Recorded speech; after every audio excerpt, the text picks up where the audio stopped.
finalmente vamos entender o que significa não irritar a criança dentro dessa questão, dessa proposta do Marcelo, da teologia na educação da criança. E aí, o versículo 4 já começa assim, né? Eu estou lendo aqui a versão Nova Almeida atualizada, tá bom? E vocês, pais.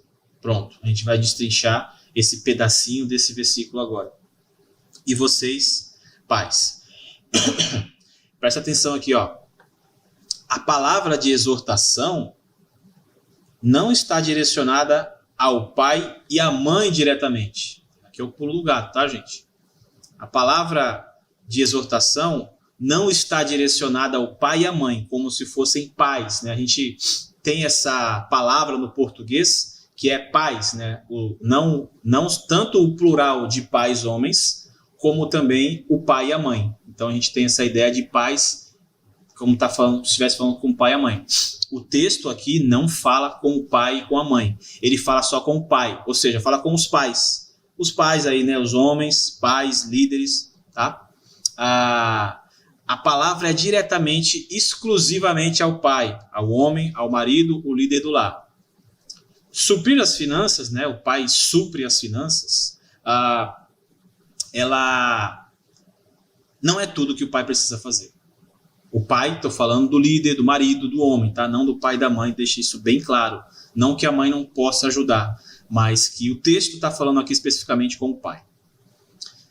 Prover a proteção, tirar o lixo, lavar a louça, trocar a fralda do bebê, dar comida para o cachorro, pagar as contas, não é suficiente para o pai. Olha o peso aí da responsabilidade sobre os pais, os homens, maridos, líderes. O pai precisa ser o polo intelectual dentro de casa, ok? Se não há condições de sê-lo, procure as condições para sê-lo. Então o pai, ele precisa entender o seguinte: olha, eu como pai, eu tenho essas responsabilidades que eu acabei de falar. Eu vou prover as finanças, vou prover a proteção, eu vou eventualmente tirar o lixo, lavar a louça, trocar a fralda do neném, levar o cachorro no pet shop, limpar a casa, arrumar as tomadas, trocar as lâmpadas. Pai, faz tudo isso aí, joia, show de bola. Mas não é tudo. O pai precisa ser esse polo intelectual dentro de casa, tá bem? O pai precisa ser esse polo intelectual que vai dar as diretrizes para os pensamentos que vão ser falados, que vão ser pensados, que vão ser adquiridos dentro do lar. Então, se o pai não tem essa condição hoje, ele precisa buscar essa condição. Ele precisa entender que suprir as necessidades físicas não é suficiente, porque ele precisa ir além. E por isso que, dentro desse versículo, a orientação ela é direta para o pai homem. Quer ver um exemplo de quando isso aconteceu também na Bíblia? Foi quando, depois da queda, né, Deus criou o homem, vamos para o começo da Bíblia de novo. Deus criou o homem, depois ele viu que não era bom que ele ficasse só, ele criou a sua esposa, sua companheira idônea, que seria a sua parceira, ok? Dentro dessa vivência, o diabo penetrou naquele ambiente, naquele jardim, e fez com que a mulher cometesse o ato que era proibido por Deus, que era comer o fruto. E a mulher, levou o homem a fazer isso também, ok? Então os dois caíram em desgraça, pecaram, quebraram a única regra que Deus tinha dado para eles. Olha, isso aqui vocês não podem fazer.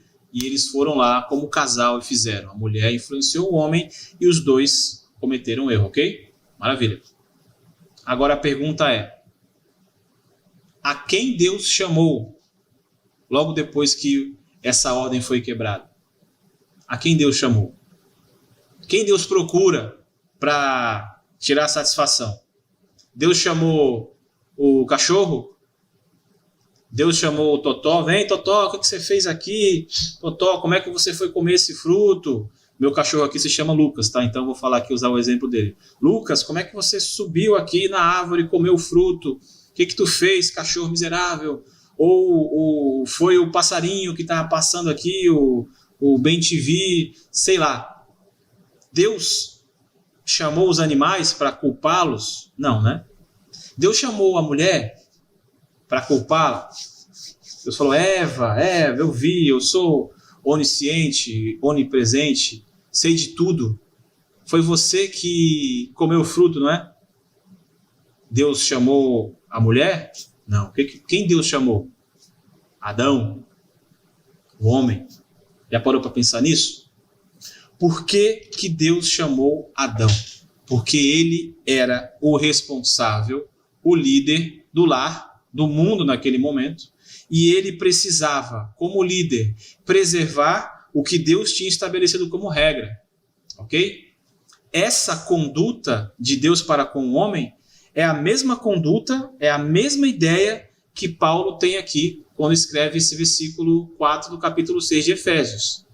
E vós, pais, homens, líderes do lar, não provoqueis vossos filhos a ira. A ordem é para os pais, não provoque a ira, mas crie na disciplina e na admoestação do Senhor. Ok? Então, essa responsabilidade recai sobre o homem. E você que é homem aí, hoje em dia, eu sei que você é levado, muitas vezes pela sua própria preguiça, tá? Às vezes por influência do ambiente, por influência da mídia. Mídia eu falo de maneira geral, tá? Não só jornais, como também filmes, mensagens na internet, séries, YouTube e tudo mais. Você e eu somos levados a essa postura de preguiça. Não é comigo, é com a mãe dele. Ó. O meu filho derrubou um negócio, vai falar com a mãe dele. Quem sabe é a mãe. Quem sabe disso aí é a mãe. Isso aí é a mãe, é a mamãe. Você está terceirizando a sua responsabilidade. Responsabilidade que Deus estabeleceu desde o começo da criação do homem e da mulher. É claro, a mulher é responsável também, claro. Eva teve a sua punição também. Claro que aconteceu isso com ela também. Mas o líder da casa, da família, é o homem.